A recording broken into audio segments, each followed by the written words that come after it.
All attendees are in listen-only mode.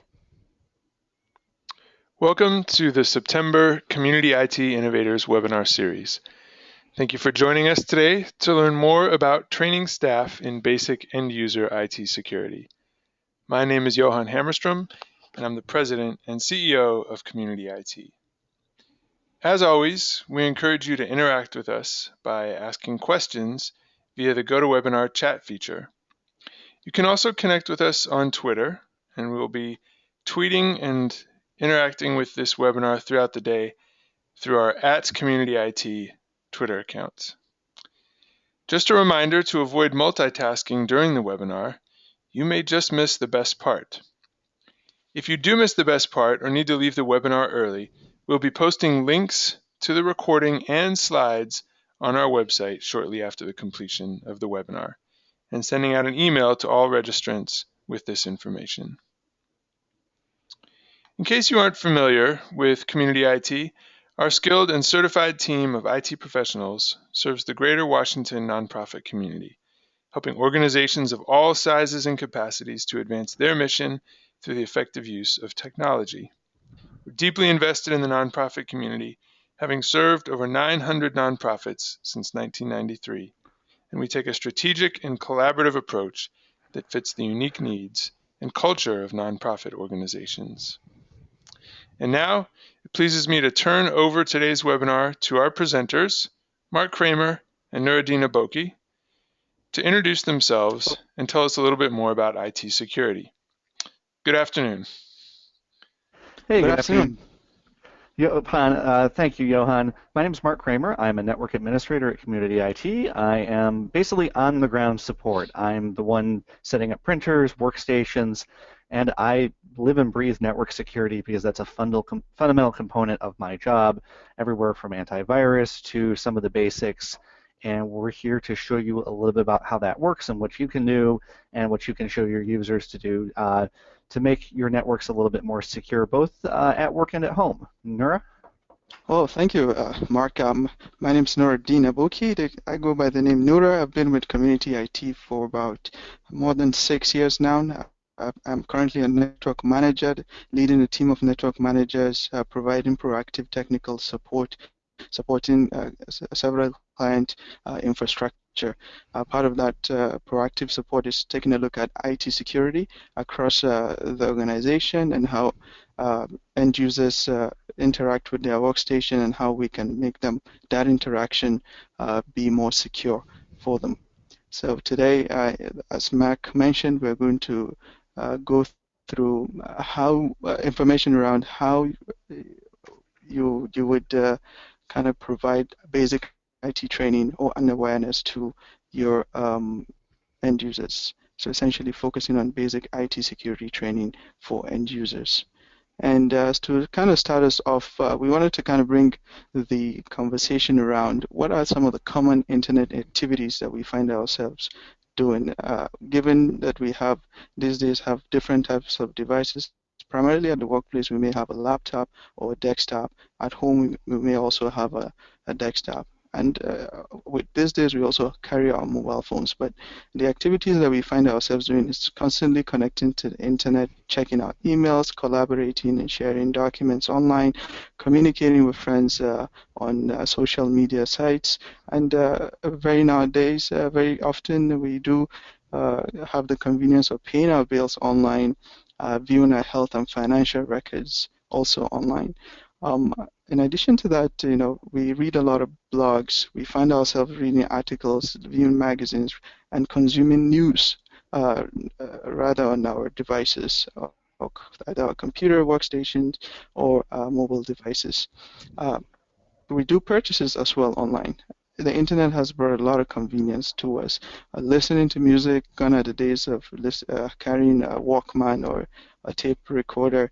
We have digital music now. We watched videos online through YouTube, oftentimes played games as well online. So we are still connected to the internet at our devices, whether it's at home or at work, and primarily consuming a lot of digital content. Mark, do you have any other examples of activities that you might find yourself doing that's not highlighted here? No, I think we're good. The media is probably the biggest one, and we do a lot of work on our personal devices, so that's something to think about too. We're opening PDF documents. Those lines are starting to blur, and so sometimes you're not even sure where work begins and ends. Yeah.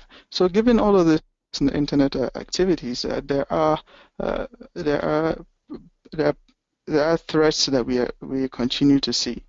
And the next slide here talks about the threat landscape. Recently, there's this concept of digital extortion through malware, where your data is held at ransom. One has to pay to actually get that data retrieved or get the data decrypted, but you have to pay some type of ransom. And these days they're using what they call Bitcoin. Bitcoin was in the news of late last year, but it's quite sophisticated. So digital extortion is one area uh, where malware is being used to basically prevent you from accessing your data as you would normally. There has been also threats coming out of data breaches, big corporations, even smaller organizations. But recently, we've seen at the Ashley Madison website a data breach where millions of customer information was revealed. In addition to that, scams do happen through social media platforms because we all kind of use social media one way or the other. So there are those threats that come with using this kind of advanced technology. Mobile attacks is also on the rise because we consume a lot of data using our devices, mobile devices. So attackers out there are crafting ways to either get a hold of our personal information or compromise that device that we use. Recently also, we've seen the proof of concept around the Internet of Things, particularly wearables such as Fitbits and other types of wearables that are becoming more and more popular these days. So there are threats that are proof of concept stage early enough, but they are just there actually. Even cars are taking over with this kind of threats. There are specific targeted threats depending on the nature of your organization and what your organization does. Mostly financial institutions have been primarily targeted, but there are simple organizations, smaller organizations that may deal in either a construction or non-profit organizations that may have some other activity in terms of member information where there is a threat to that kind of getting access to that kind of information. And then lastly, there's generally, because of our connection to the internet, there are all sorts of web threats. So as the threat becomes more sophisticated, it is imperative for us to have some foundation around IT security. So the next slide will touch upon the ideal concept. Most of our corporate IT security systems are, are well put together. So some would consider our corporate organization is safe because we have antivirus software on our workstations and servers. Email is protected through anti-spam filters. Websites are secure through some sort of encryption. We have firewall security in place to secure our local area network, and our Wi-Fi is password protected. So how are we at risk? How are we going to be vulnerable to this kind of threats? We feel safe, but quite frankly, those are actually good security countermeasures to have in place. And if your organization isn't in a place described in the statement, the organization should really consider getting to this bare minimum stage. Unfortunately, these alone are not enough to keep your network secure from all threats. Most threats and the vulnerabilities that we see these days, or attacks, for lack of a better word, for attacks that we see, come internally from from employees, either unintentionally, erroneously, or carelessly, or deliberately having some ill intent at corrupting the data of the organization. So our aim here is to provide some basic IT security training that you can share with your end users. And when it comes to end users, we know that that is really tricky, the trickiest to manage in terms of striking a balance between security and convenience. Some end users, if the security policies are in place in organizations, but they may not be fully enforced, end users may find it a bit of an inconvenience because they don't want to keep changing their password regularly or so. So the best defense is to provide some sort of awareness and education. I think hopefully through this webinar today, you would learn some tools, some information, basic information around IT security. So the basics we will try to provide today in this webinar will revolve around physical security, workstation security, passwords. This is a very big topic about passwords. We'll really highlight email. What are the best practices and tips for email security? Web as well, when accessing the web, what are the things we should watch out when accessing the web, as well as mobile. Mobile is more and more is popular these days, and you can't just talk about security without talking about mobile security. And lastly, there for those that work from home, really we'll look at remote access, trying to access work files or trying to connect to a public Wi-Fi or even securing your wireless network at home. We'll talk about that under remote access. So with that, I'm going to pass it on to Mark to kind of lay the foundation around this physical security for us. Thanks, Nura. One of the things I think a lot of users tend to forget about or neglect is physical threats. And that includes at your workplace, which I think we're more familiar with your computer, leaving it unlocked. You have your desk, your cubicle, just your general office space. And even though many of us, particularly those working in the DC region, are very much in controlled environments, there's still some open spots that you need to watch out for. And your mobile device is probably the most common. Any person who takes public transit is acutely aware the rash of thefts for mobile devices, and if your device isn't properly configured for basic security, your data is then at risk. And even paperwork, and you're probably thinking, well, why paperwork? That's not an IT thing. But a lot of our sensitive data, including data that's related to IT, ends up on that paperwork. And it also, oftentimes, the paperwork contains the data that allows malicious actors to, that gives them the basic information they need to crack passwords. It gives them the basic information they need. Those infamous security questions that we all know and love are often tied, and those answers are sometimes on paper. And Nura, if you could move to the next slide, please. So one of the basics is lock your computer screen or lock your mobile device when you're not using it. And I can't tell you the number of times I've had users who sort of get antsy about this. They think it's an inconvenience to enter their password every time, or they don't like having a PIN number on their phone. But it's really essential. And yes, even in your office environment, and there's always sort of the old cliche story that you go home for the night, you leave your computer unattended, the entire network's open. And if someone comes into the building, maybe they're supposed to be there, maybe not, but they can sit down at your computer and do anything they want. And sometimes it's not always malicious, but you don't know, and you have to sort of think about that as a possibility.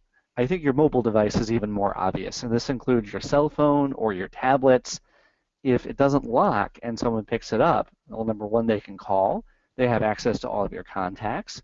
If your email's on your device, they have access to your email. In a lot of cases, your work email has very sensitive client information in it, and that's something to be aware of. So to lock your computer screen, we always tell people for Windows machines, hold the Windows key, same button you used to open up the Start menu, and press L, and it will lock your screen. A lot of offices have sort of an auto timeout that say after 20 or 30 minutes it immediately locks it if you're gone for a while. And I think that's a reasonable precaution. And for Mac users, with the eject key, you can hit Control-Shift eject or Control-Shift power for those without that key. It's basic document storage containing sensitive data. You want to keep it locked up in a cabinet, and this particularly is important for things like passwords, social security number, and other types of data. And I have to say this again and again and again, please do not leave your password and your overall login credentials taped to your monitor, to your laptop. If it's that obvious, then it completely negates the point of security. And we understand that it can be inconvenient to try and remember all these passwords, and we'll go over some tricks and tips for password management a little bit later on. And I also would say when you're done with documents, shred them. After you've memorized that password, shred it. If it has your social security number on it and you don't need it, shred it. But at least store it securely. And we also talk a lot about reporting suspicious activities. And when you're at work, you report it to your IT people. And if you don't have direct access to those, talk to the people that do and see about making a report.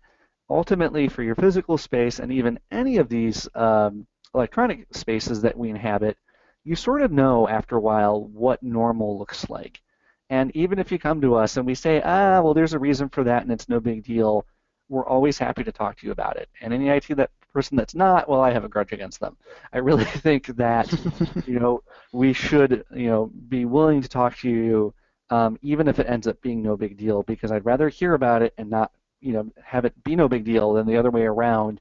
You're our first line of defense. IT people are not, despite some of our claims, omnipresent. We can't see it all at the same time.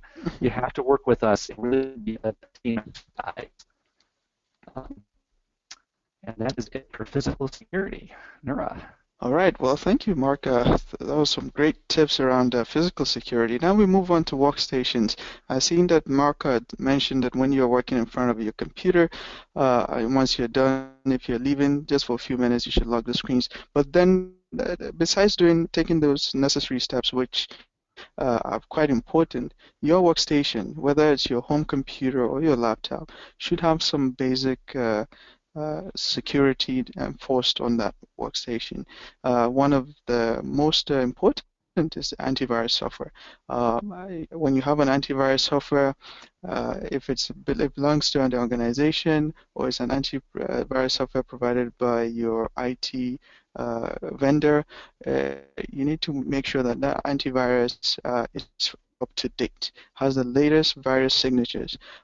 If you purchase your own personal antivirus, make sure you have live subscription, not expired ones, that you will continue to receive virus signature, meaning the latest virus signature of all the threats that are out there.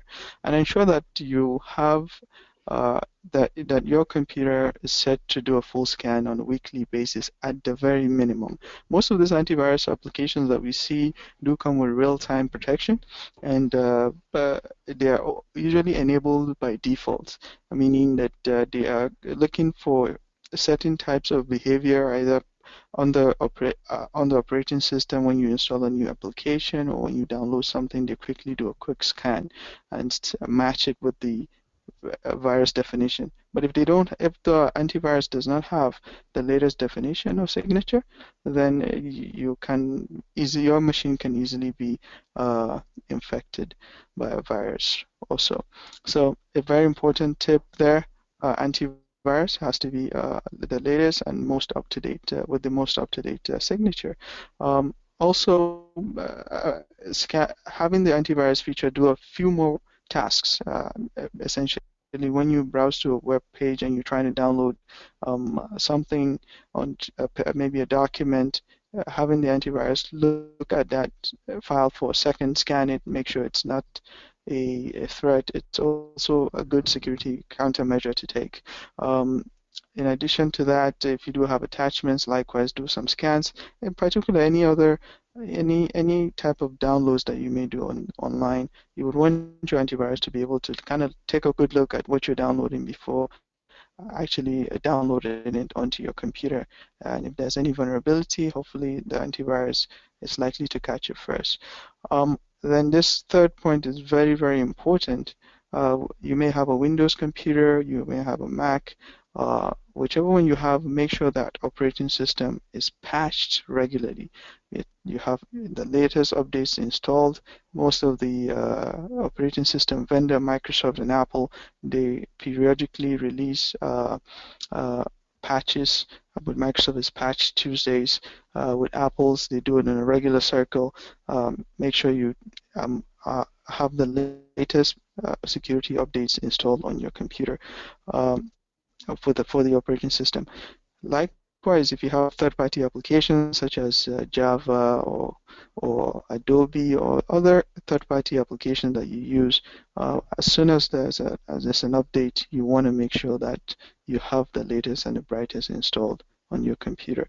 So certain vendors like ourselves, we do have customers on a schedule for updating their workstations, and we have a way of looking at testing the patches before we install them. But if you have your home computer, you really may not have that expertise available to you. So you want to set your computers to do automatic patching as much as you can, so that you don't forget or you lose out of getting the latest patches, and you may end up compromising your computer without having that latest patch. Mac, out of your experience, is there any thing you would like to add for on the workstation security? I want to just sort of re-highlight the third-party one. Probably the two most common applications, three actually, that we get complaints or alerts about are Java, Adobe Flash, and Adobe Acrobat Reader. Now, usually in the work environment, there's someone in charge of making sure those programs are up to date, either through a third-party tool or through an IT guy running around each workstation every now and again and updating. At home, I highly recommend turning those on to auto-update. By and large, a lot of the security exploits that have come through in recent years have been through those programs. Java and Flash are perfectly legitimate. They're wonderful tools. They allow a lot of the fancy websites and multimedia tasks that we do online to work. These applets or plugins are great tools, and they're common attack vectors, I think, because they're so common. You'll hear a lot of folks complain that they're inherently insecure, and I don't know that I believe that personally. I just think that they get a lot of attention because of the way that they work and how common they are, and so it's very critical that you keep these up to date. And again, Windows updates. And here's one that I hear a lot is we'll run Windows Update for various means. People don't want to reboot their computers.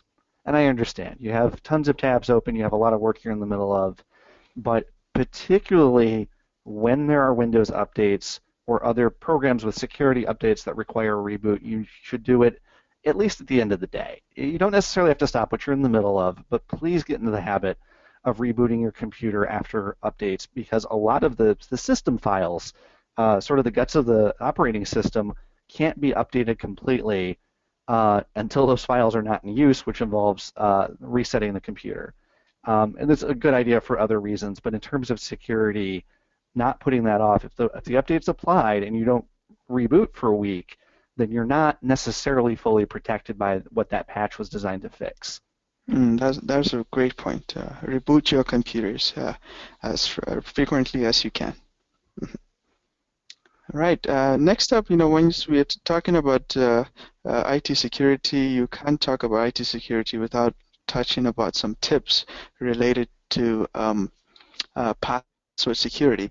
And here are kind of 8 quick tips around password security that I would give Mark the chance to kind of go through this, because he sees that while working on ground with most of our clients. Thanks, Nura. Strong passwords, hard to guess passwords, and as a user myself and just the nature of my job, I have a ton of passwords, and it can be hard to keep up with it. And we certainly understand that it can be difficult, but you really need to pay attention. If you look at a lot of these recent security breaches, what happens is a third-party group will get into, be it Ashley Madison or another website, and that's not on you, But what then happens is these users who have really easy to guess passwords or very simple passwords become much more vulnerable in those attacks because they have the backend hash. Let's figure the really complicated explanation of that. But the weaker your password, if someone else gets it to the other side, you're still vulnerable. And so you have to pay attention to that. And that's usually done through a minimum of 8 characters, at least one uppercase, one lowercase, one numeric, a special character if you can fit it in. And it's okay to use little tricks to try and remember what it is. There's various types of substitutions you can get. I really recommend having sort of a pattern that you can do, but it really shouldn't be machine readable. Password with an @ sign is not a secure password, and you can throw 4 numbers in there and letters, but if I can sort of skim it and tell that it means the word password, yeah, it's not very secure and it's not particularly of use. Changing your passwords after 90 days, another one we get complaints about, but it is very important. 90 days is generally the longest you would want to go without changing your password. And with all of this, we're striking this balance between convenience. We don't want to change our password every day because even I admit that would be ridiculous. We can't keep up with it. 90 days is about the limit. Also, set a lockout threshold for failed login attempts. Depending on the system, you may or may not have direct access to this. Your network administrators on their systems will. For those of you logging into a Windows domain, you'll see frequently where if you forget your password and you type it in 4 times or 5 times, it kicks you out for a little while, and eventually it unlocks. And that's a security feature to keep machines that will go through programs that will try password after password after password until it gets in. And that's a way to slow that down. So that's a very, very important security feature. Number 4, disable password caching on workstation and mobile devices. We're really not a fan of anything remembering your password for you, and I feel bad because I know that's inconvenient. But particularly in your web browser, if Firefox or Chrome or Internet Explorer offers to remember it, don't let it. There are other more secure password programs that are available that you can look into. I'd recommend having a chat with your local IT guy to figure out which ones are working best. And those are a little bit more secure because of how they store it. But your browser, in general, when it stores passwords, do not store it in a secure manner. And if your computer is ever compromised through another means, they have access. The same way with your mobile device. Have a password, don't have it stored. You really can't trust those types of storage for your passwords. All right, when necessary, end users may share a password with authorized persons. Phishing, you may have heard that word. It's another common term is social engineering, where someone calls you and talks you into giving them the information they need to log in.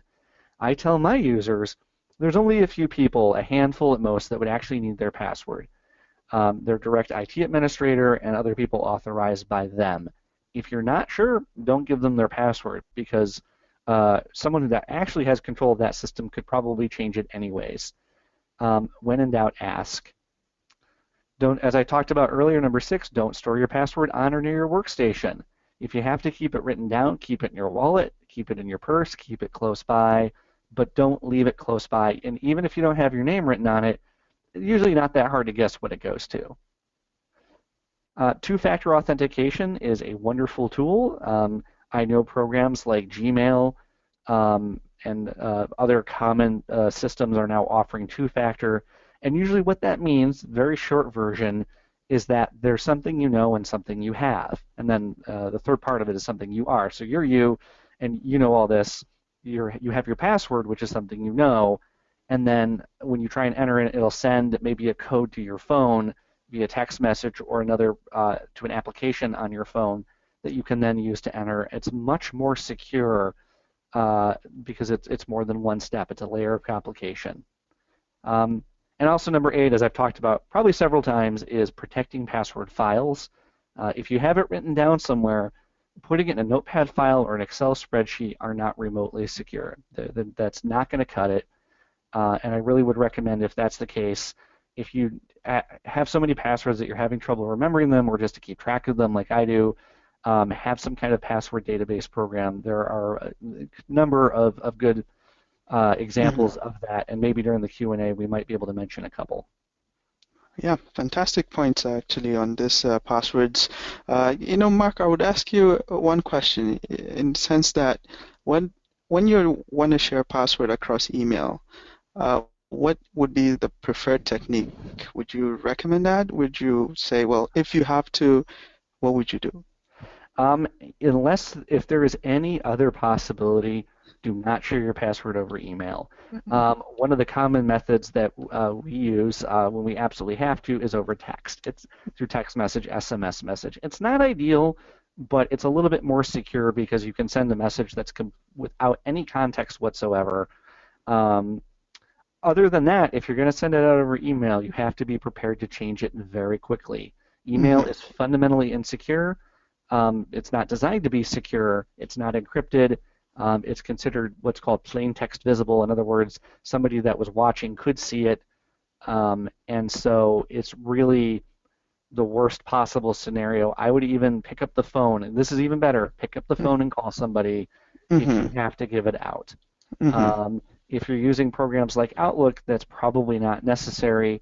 Talk to your IT people. They can probably assign temporary permissions without anyone else having your password. There's usually other tools for it.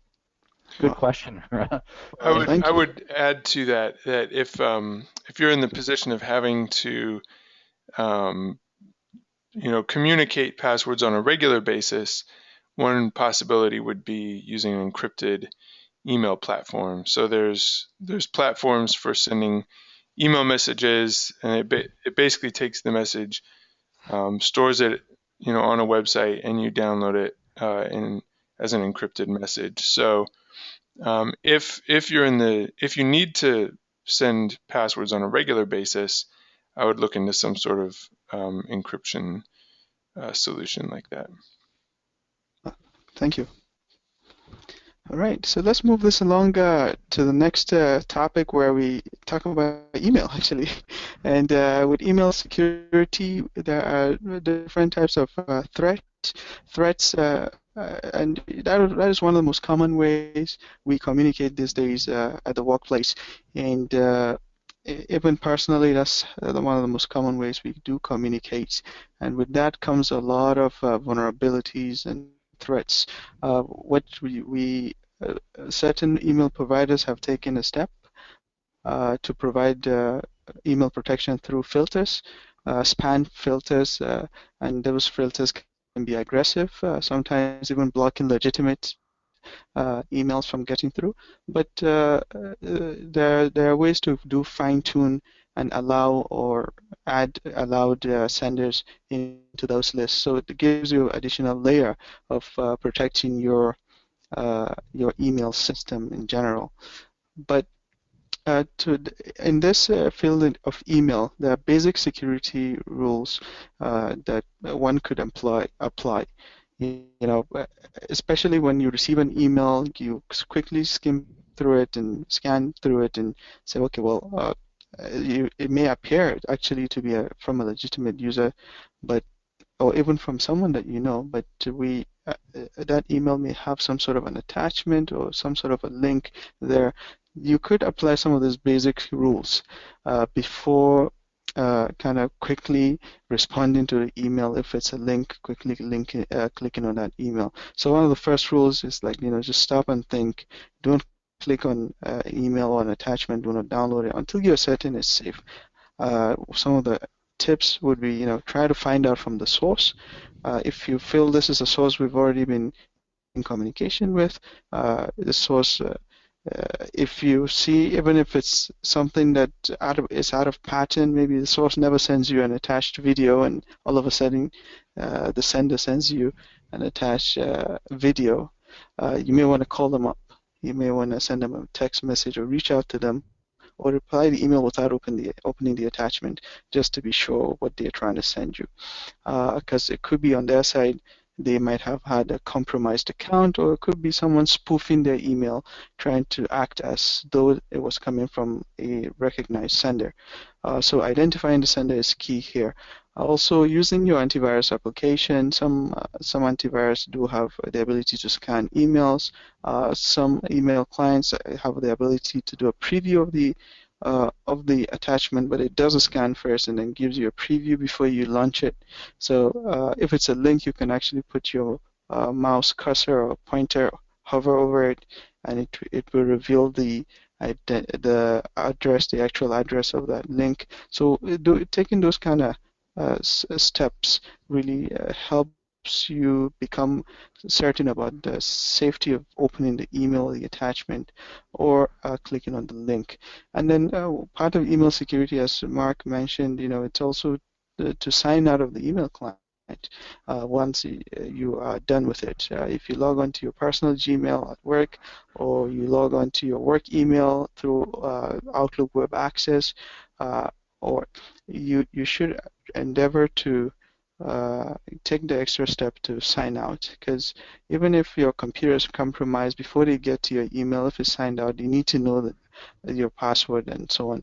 But at least signing out to the email gives you that extra caution and protects you from having someone to look at your emails and use it in a compromised manner. In addition to that, the last thing that we usually say is, when you're in doubt or you feel you're compromised, reach out to your IT provider or your help desk for some guidance, especially when you see something that is just not quite right. And I know a lot of my clients, they have really gotten accustomed to verifying, checking, sending the email to a help desk and just asking the question, should I open this, or what do you think? I don't know what to do with this email, and so on. So Mark, I really wanted to see if you had any other kind of experience that you want to share with us here before we move on to the next area. Sure thing, Nora. There's two things that come to mind. Number one is, in terms of attachments, if you don't recognize the extension on attachment, probably don't open it. Even it could be legitimate, but if that's the case, go back to the source and make sure that they sent it to you.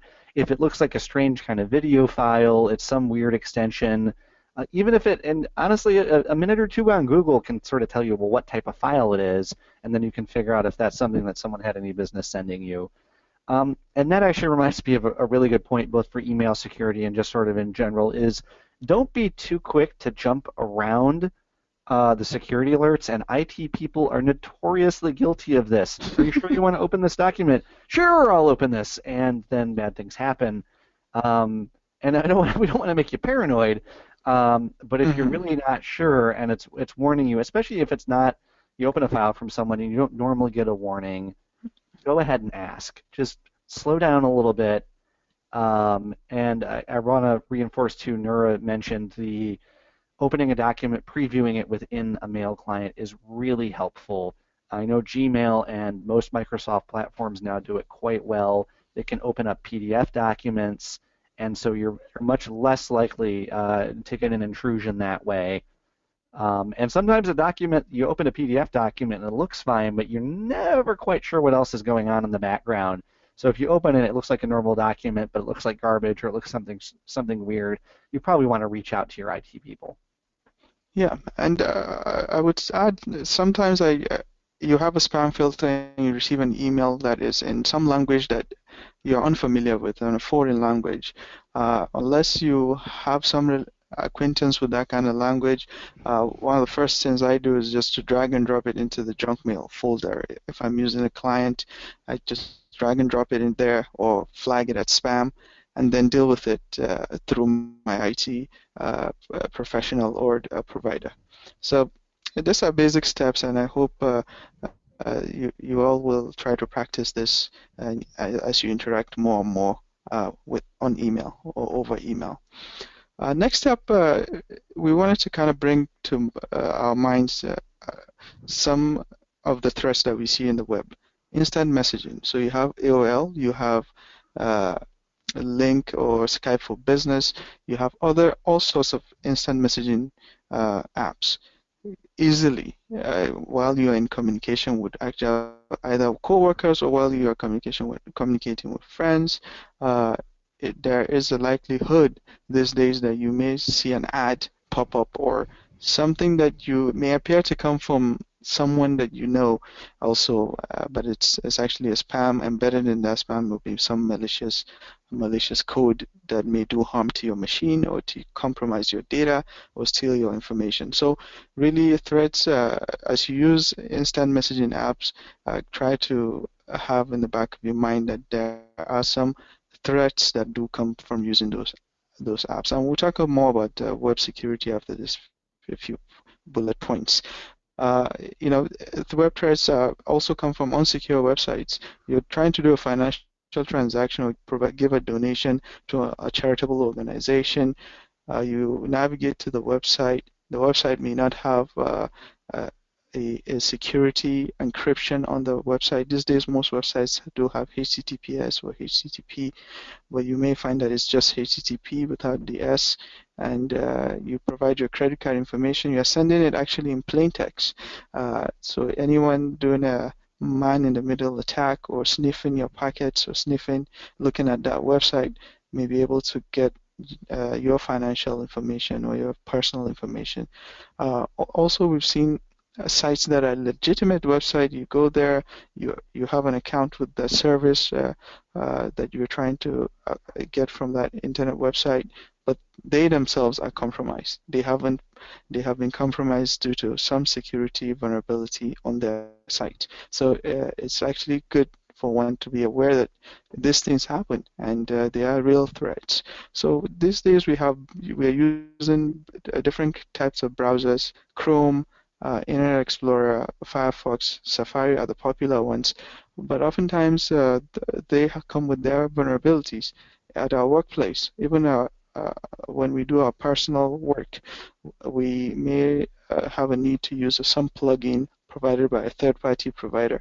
They come also with their own vulnerabilities, which may allow a backdoor to get to your information. So it's something one should be aware of, and we'll talk about what type of security rules or tips one can apply when browsing or when surfing the internet.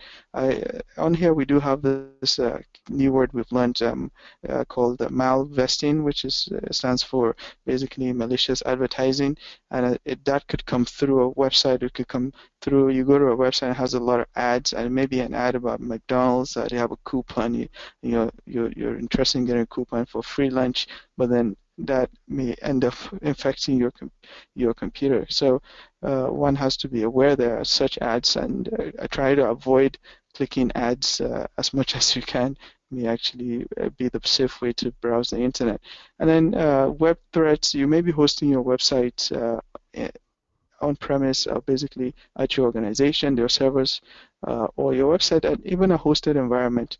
But more and more we are seeing websites being attacked through denial of service, where the attacker will send a lot of traffic that would provide so much stress on the web server, and the web server isn't able to respond, shutting down activity. So if you're an organization that depends on donations and charity, you may lose productivity, you may lose that donation because of your site is down. So these are some of the web threats sort of in summary, but I will move on to the next slide, where I would give Mark a chance to kind of give us some security tips around web. All right, thanks, Nura. And one of the other things I want to mention, just to throw in for the instant messaging, is Facebook and that type of thing in general, chat messages. It works pretty much the same way. All right, so basic web security is don't click on a link until you're confident about where it's going. Please remember that, especially from within email or links, usually there's sort of the top layer, which is it sort of will tell you, like, here's a link for LinkedIn. But if you hover over it, it'll actually give you the address, and it may not be what you think it is. So be sure. And when in doubt, you can just open up your browser and manually type in the address, type in linkedin.com, or even just go from a normal Google link. There's other ways to do it that are a little bit more secure. Turn on your pop-up blocker. It's not only more secure, it's less annoying. And just in general, you'll see ad blockers. There's various types of programs for it. They're not always pop-ups anymore. They think can get in through Flash vulnerabilities and things like that. So recommend keeping a tight lock on your browser. And this is regardless of which browser you use: Safari, Firefox, Chrome, there are tools available, sometimes built in. Instead of looking at the actual web addresses I already talked about, verify that you're using an HTTPS website, especially when you're sending personal data. If you're on your bank site, make sure it says HTTPS at the beginning. I know Gmail by default now uses it. Many websites are switching to that way. And so just be sure to look for that if you're transmitting personal data. Don't assume all plugins are safe. If you're playing around in Firefox or Chrome and there's this neat new plugin that can do something cool, or you're on Facebook and it says to play this movie, click this, be careful. Take a minute back and see, number one, do you really need to be looking at that video? Is it something from a site you normally go to? And if it's not, take a step back and maybe reconsider. We talked about this a few times for other programs, but keeping your browser and your plugins up to date is so critical. Firefox and Chrome, and I think even Internet Explorer now, have auto update settings. Go ahead and let them update. It's very critical that, especially for a home user, that you just let it happen. We know sometimes that an update, people are worried about it breaking something, and it happens sometimes, but the risk is really not worth it. Please make sure that you update. And again, when in doubt, talk to your IT people, reach out. We've said that on almost every slide, and I really think that's important, is this idea of educating yourself. And if you don't know, ask someone who does. If we don't know, we're going to talk to somebody that we know who knows. Always reach out because educating yourself is the absolute best defense, because things change. They change regularly, and what's true today may not be true a year from now. It's not something you just sort of learn once and you forget. You always have to sort of reteach yourself, and that's exactly what your IT pros are doing too. All right, thank you, Mark. Next up, when we talk about the web, we have to really relate it to mobile devices and mobile security. It follows in the same pattern as you saw on the previous slide, but there are some unique things about the mobile that we try to highlight here in terms of providing tips. So your mobile device does have an operating system. Either you have an Android these days or you have an iOS, Apple device. You want to make sure that whenever there's an update, you install the latest update distributed by the provider. So if it's an operating system provided by Microsoft and you have a Windows phone, make sure it's up to date and you have installed the latest operating system updates. And usually these days, Apple and even I think Apple as well as Google, they have over-the-air updates. Whenever there's an update, they queue it up and they distribute it over wireless networks, and then you receive a notification just alerting you that there's an available update. Go ahead and give it time, install that update so that your mobile device is secure. As well as applications as well. If you're downloading apps, oftentimes the developers may have updates as well. When you receive that notification, just don't hesitate. Go ahead and install the updates. It's best for your own security, and it protects you. It provides some layer of protection as well. So, in addition to that, the second point talks about fake apps. Basically, not all apps are safe, and I'm sure by now we are probably experts at using the Google Play Store or perhaps the App Store for Apple, and we find a variety of apps there. We just want to be aware around the apps that we install, and here are some basic things you may want to look at. There it says beware of apps that are mobile websites, because some of them do come with a lot of advertisements, and mobile, and especially the ones that are free. Those ads could be actually malicious ads, and you may not necessarily know what you're getting yourself into. Secondly, you want to actually take the time to read the reviews and ratings to learn more about the apps. There, those that have downloaded it will share their experiences, and it will help in your decision making whether or not to download and install the app. And then you want to look for the most downloads. Sometimes the app stores of the different vendors, they have a list of the top downloads, and you want to take a look at that and look at the ones that do have the editor choice. I always like those ones because it just says, well, this app is safe and you could use it. and usually it comes with high ratings and good reviews, those that have the tag editor's choice.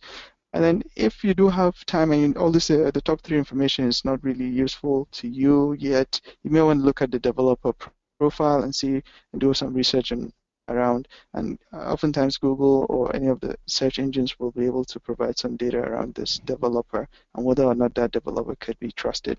With mobile, the third bullet point there talks about you want to verify the source of the images you share, videos you share, and links before opening them. It's still the same message, similar to the ones we see on the web. As long as your mobile device is connected to the internet, you're bound to share digital media or digital assets. You want to make sure that those are coming from legitimate sources, just to protect yourself. Some devices allow for you to track the device in case they're stolen, so enabling location services is actually a good feature just for you to track your lost or stolen devices. And lastly there, as you can see, the point is to drive home is you could always ask when you're in doubt. Feel free to reach out to your IT provider or any IT professional for guidance. I think we are probably running out of time, so I'm going to move on to the next slide where this basically just reiterates some of the mobile threats about fake apps, short messaging spamming, improper use of camera, tracking users, and stealing information. So those are the kind of threats that we see around mobile devices. Now for remote access, this is the piece that will allow Mark to kind of give us some content around this slide. All right, thanks, Nura. We all use wireless now on our phones, on our laptops, at home. I have to say, this is a very common point of access for hackers. Home Wi-Fi, make sure your network is password protected, and most folks know that. I would also mention, don't just password the part that you access, but go in to the configuration and change that password too. There's usually one on the bottom of your router. That's very common to get in. It's a default. You have a Linksys router or a Belkin or whatever it is, and that's different from the password you use to connect your computer to it. So please go in and change that. Avoid using your personal information as the network name or password. If I put Kramer1, they're going to know that it belongs to me, which is one of the reasons you see tons of clever names, be it your favorite band or what have you. Keep the firmware updated on these devices. That's one that most people tend to neglect, and so I would encourage you to spend a little bit of time becoming more familiar with it.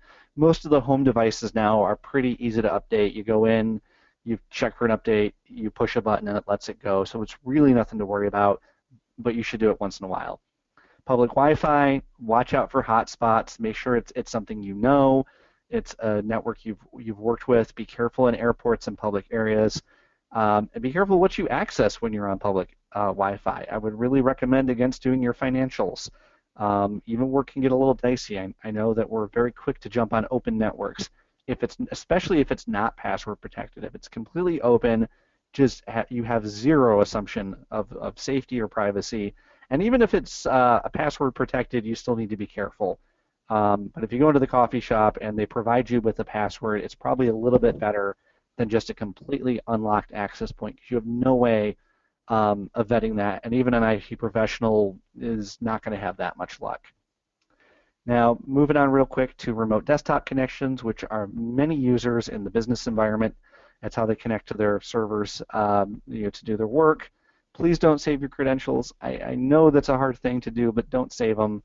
Enter it in manually each time. Make sure that program is up to date. If you're running Windows, it's really nothing to worry about. For Mac, you'll want to update that program once in a great while when they release an update. It's not super common. If you have the option through your work environment, use a VPN, virtual private network. It's much more secure and it encrypts end-to-end so that when you're working on work files, the transmission is more secure. All right. Well, thank you, Mark. This brings us to the conclusion around what is the key takeaway, or what are some of the takeaways that we could drive home basically through this webinar. As the topic is all about basic training, IT security training for end users, this diagram represents some of the 5 main best practices we could actually apply whenever we are interacting with our information systems, be it either a workstation, laptop, mobile device.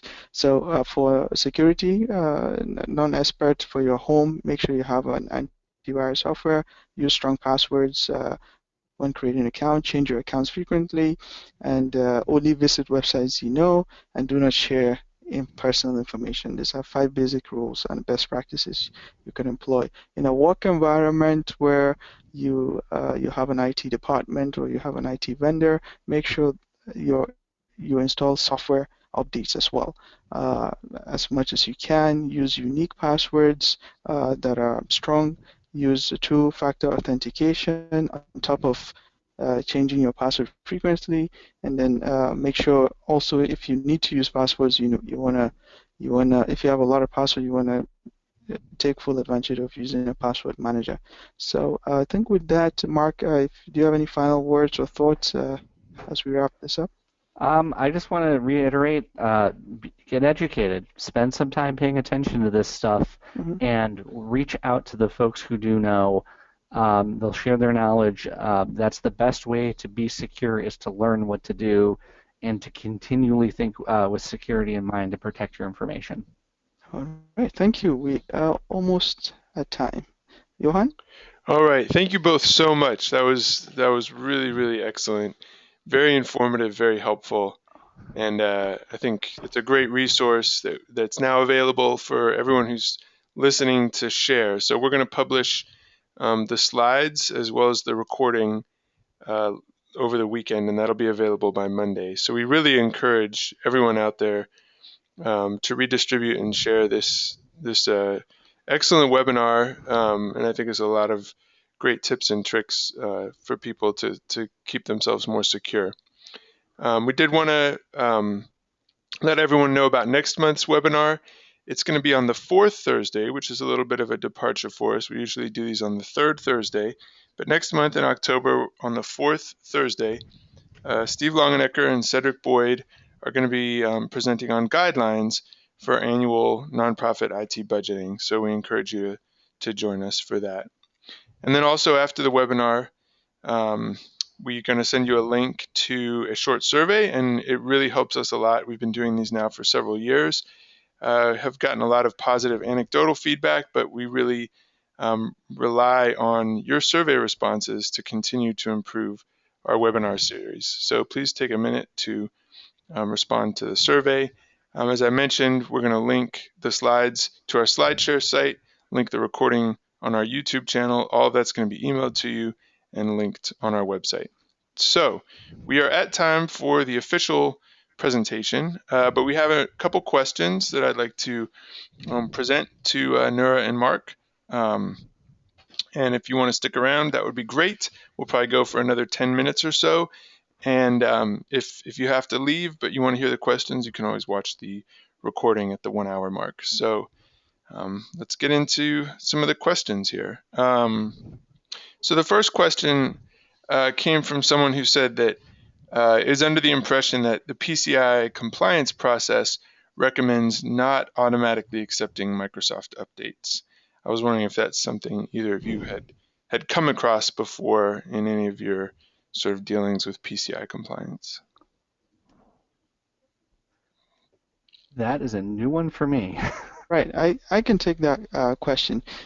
Quite frankly, PCI compliance is quite restrictive, and it enforces strict conditions.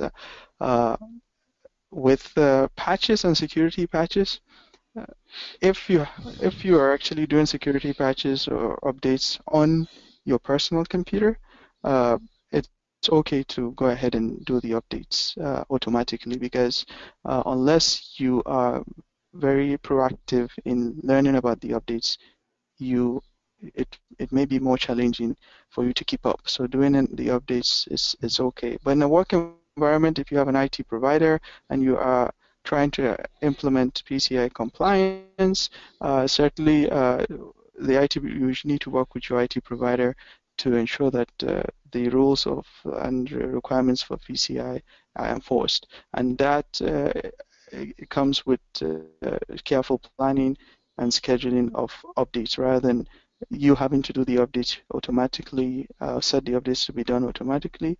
Your IT provider would now look at how that would be approached. That's a fantastic answer, Nura. I think the take-home lesson there is not that applying the updates is a bad thing. Quite the contrary. Mm-hmm. Being Mm-hmm. on top of applying updates is an important part of staying secure. At the same time, updates can have an impact on system availability, either due to the time at which the updates are applied or potential conflicts, that updates can have with other software. So as you mentioned, Nura, it's good to have a system in place for managing your update process. Mm-hmm. Yeah, great.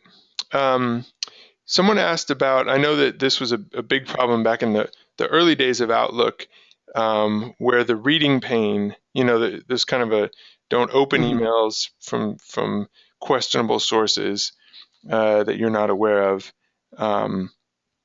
But there's also, that was also impacting people when they were just, browsing through their email and it showing up in the reading pane. That had the ability to launch malware. Is that still the case? Should people disable the reading pane, or has Microsoft pretty much solved that problem? To my knowledge, Microsoft has done a pretty good job with that in recent iterations. More familiar with 2010 and 2013. I've never had a complaint, or we've never, seen it in the wild in recent years. And I think that most folks find the reading pane to be sort of an essential convenience. Nur, have you heard of anything?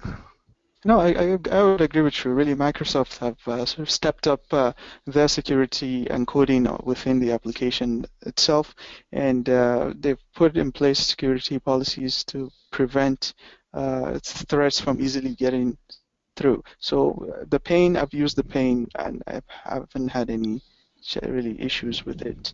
I think it's much improved over the years than it was in the past. Mm-hmm. Yeah. Mm-hmm. Let's see. So one person was wondering why the Java and Windows updates pop-ups they seem to show up, a couple times a week. Why so often, and is that anything to be concerned about? I touched upon that a little bit earlier, but I think as much as I'm very prone to rag on Java and Flash, I think the issue is twofold. Number one, they are in very wide deployment. Everyone uses Java and Flash. They're both still very much essential parts of the internet, the various platforms that we use. And so that's one of the reasons. It's the same reason I think that Windows is more prone to attacks than Mac by and large, because it's simply a larger audience to attack. This is entirely personal theory. I don't have the technical background in coding to be able to know this, but I think a lot of it happens with the type of how they function, how these applications interact with other applications. I think tends to leave them more vulnerable, and maybe that's bad coding. And so while those updates are annoying, I actually think it's a good thing that we get frequent updates from Java and Flash, even though it can interrupt us a little bit, because it means that those companies are continually improving their product and responding to those hotspots. I would be far more worried if we never got frequent updates. And I know that Windows example with Windows 10 is going to be way more aggressive with home users in sort of forcing automatic updates for good and for ill. But I think in general that is a good sign, because the attackers aren't going to stop, and so they have to continuously respond in a timely manner. Yeah, great points.